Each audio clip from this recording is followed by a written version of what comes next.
Hi guys, so it's day 2 of working on the front of the bus, or maybe it's a day 3, I don't know, I've lost count. But anyway, Randy's got a big mess here on the table that he's trying to figure out. So I'm gonna let him tell you what he's got going on this morning, or what we've got going on. He's got me out here working with him today. Okay, you are live, baby, you are live.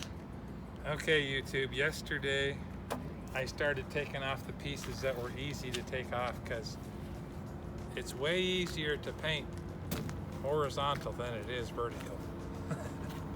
And it's way easier to get around the edges and stuff. So all I had to do to take this off was 4 bolts, so that was easy off. And these were just on with 4 or 5 screws.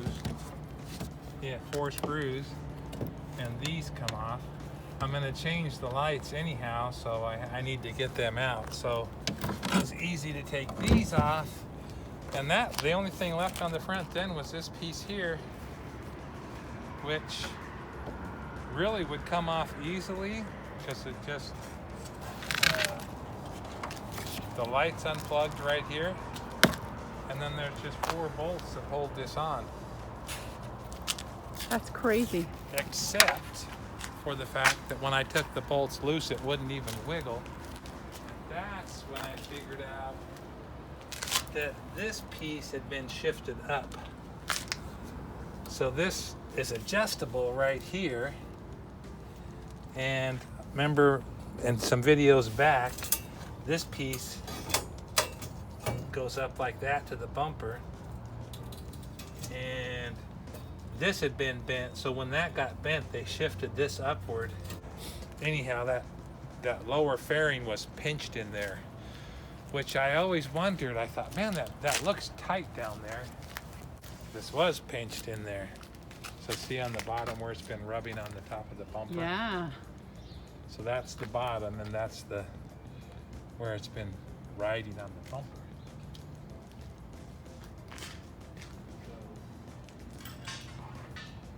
Okay, so the bumper is just 4 hidden bolts down below. So it was pretty easy to remove. Well, when I did that, then I could see they might have pushed that up. They've hit something here and here both. So for whatever reason, it's easy enough to let that back down. Here's where it's been rubbing on the bottom fairing all that time. All the way, huh? Yeah. Cosmetically, this bumper looks fine because you can't really see that, but once I had it off, I also went ahead and took off the magnet. So that was where the magnet was, and this is where the motor was that swung the arm across. So that's a project for another time. So here, when I took this apart, once I figured out that screw was stripped out, so good luck. You can't get this out, you have to go in through that way, and so I gotta fix that.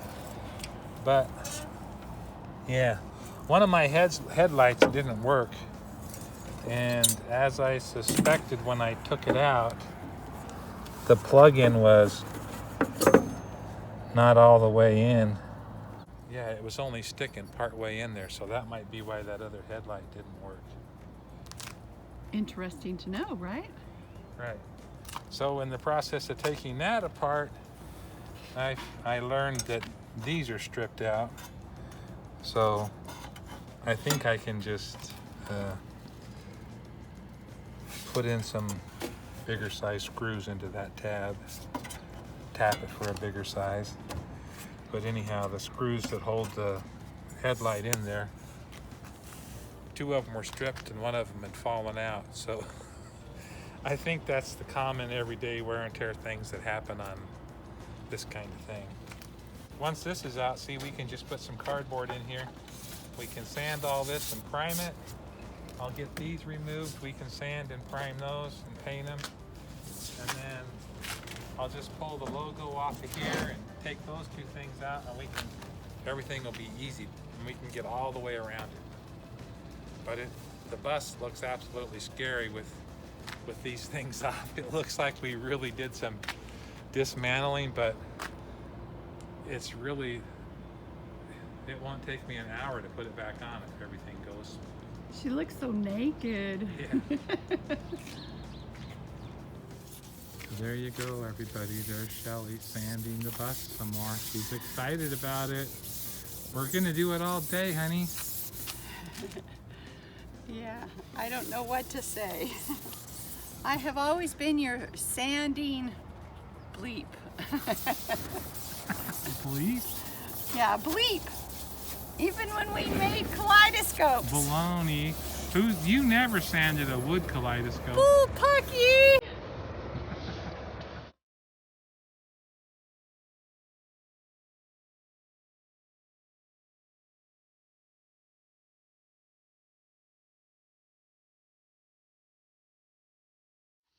Okay guys, we have the primer on everything.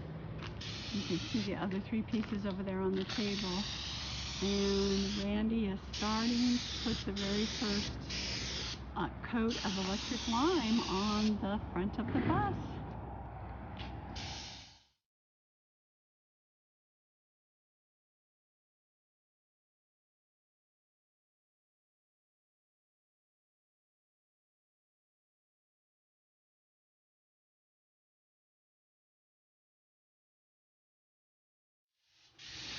Okay guys, we got the second coat on the front of the bus, and he is just finishing up those pieces that he had taken down. Okay guys, it's a new day and our paint is all dried, and Randy is now slowly getting poor Miss Mary back together. He's also fixing our lights along the way so we can get them working again. So he's getting those headlights placed back into the front of the guys. Here's the man himself. He can tell you what he's doing. I'm getting all my electrical stuff. So I had my bulbs. Before I took this off, one of my headlights didn't work. So the guys told me how to bench test it with a 12-volt power supply. So I determined which bulb was bad. Went and got a new one. Put it back in there, and then the screws were stripped that held the bezel ring on that held the bulb in. So I stepped up one size and I re-tapped the holes and so I got the headlights all back in. I put new bulbs in the ambers just because I'm there and it's like just a couple bucks. So I replaced the amber bulbs in here. So this whole front thing's ready to go back on, and hopefully both headlights will work this time. Oh, it's going to be so awesome to see her coming all back together. And then the the lights over here. This was hilarious because I was in there with the 12-volt power supply trying to identify these lights. And so I finally figured it out. that the white is the ground on these lights, and the black is the low or the running lights, and the red is the turn signal. So I was in there doing every combination. Finally, it all figured out. And we bought new lights, I got right? this one off and looked at it, and it told you right there that it was the only one. So now I got to take these plug-ins, and it's almost hilarious because they've color-coded them the same. So on this side, they go white to white, black to black, and red to red, just like they were, which that's pretty sweet. But down here, they change colors, so it could get a little confusing from there back. You got new lights, correct? Yeah, we replaced these guys, and we only had to replace one headlight. The other one was just 2 years old. Yeah, awesome. So, but I like to put these plugs back on there. And the other thing is, when we had it off, we recognized that this bracket's been pushed up, and the bumper was actually smashing onto that headlight cowling. So we can take these bolts loose here and fix that while we're doing it. So okay, it's coming. It's coming. Just, if I can get all these back on and get the lights that I had back, then I can transfer into the devil's weave in there. My gosh. It's like, that scares me still, but I'm gonna get through it. So that's what I'm doing. That's what's up, YouTube. Okay guys, Randy's in here deciphering this wire loom that we have, and we're trying to figure out what is what. So we thought we'd share with you what we've already discovered. I'm excited because all of this wire here went up overhead on the dash. And the one thing they had in common was the marker lights. So I found the marker lights here, and on this bus they're brown. And then my turn signal wouldn't work. But I'm not a wiring expert, but it must have to complete this circuit, because so that's left turn, that was the yellow one. There, when we complete that circuit, then so the left turns yellow. Now flip it over to the right turn. So the right turn won't light up until I complete the circuit over here. There, we got it flashing on the dash. The rear view mirror, you can see it flashing. They both flash. They oscillate back and forth. We found the brake there's two red brake lines. Well, on this one there's two red wires. One's red and one's red and white, and they're the brakes. So if you step on the brakes, it'll light up. There you go.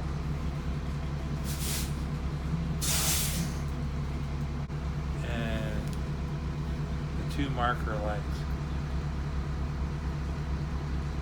So now if you turn on the emergency flashers. So we got the emergency flashers going. You can see them out in the rear view mirror, flashing. We know everything that we need to take to the back is right there. We can go get that wire loom and plug the other end in there and splice on and go from there.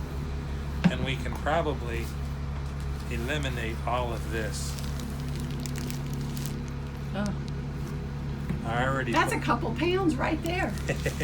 Coming That's out of 100 millionth of a gallon per miles per gallon increase there. Okay guys, we've just got the last piece to go up. It's super exciting. And Randy's getting ready to pop rivet the Thomasville bus logo back on. Okay, the last latch is going on. What do you think, babe? It's pretty exciting. Miss Mary's gonna be all put together again. Close, huh? She'll be missing her bumper, but that is to be determined later. We gotta tweak her bumper a little bit, huh? And get it repainted. Yeah, there's no sense in putting it on unpainted. For sure. And we have to figure out how we're gonna deal with those end caps. I want to just tear off the factory ones and make a simple one that bolts on from the front instead of from underneath.